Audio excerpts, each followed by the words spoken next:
हरनि 9टासोआव मा खालामना दंमोन नोंसोरलाय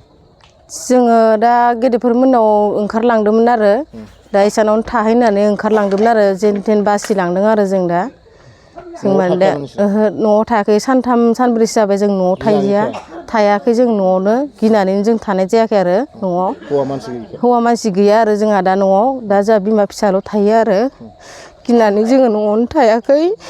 रावबो गैया आरो जों बिमा फिसाल' थायो दा बायदिसिना बायजोब्बाय माजोब्बाय एसे सहाय हरबानो जाबाय नोंसोरो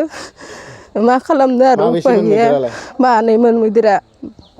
फालो फैदोंमोन ना मानैल' फालो फैदोंमोन फैनाया थेवबो फालोआ बिथिं फैनो हास'वासै मानैल' फैदों आरो ना गावस्राना फैदों आरो मा सिलिंखार जाखो न'आव थानाय बाकसफोराबो बायदिसिना जिफोराबो सिलिंखार जाजोब्बाय माइखौबो जालांबाय एसे माइरंबो जाजोब्बाय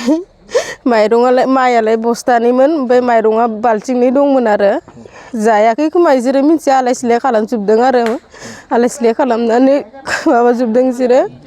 एसे सहाय हरबानो जाबाय नोंसोरो जोंखौ मा मुं होनो नोंनि हौवानिखौ बिपुल नार्जारि रन्जिता नार्जारि मा गामि बेयो कुमारपारा सेसापानि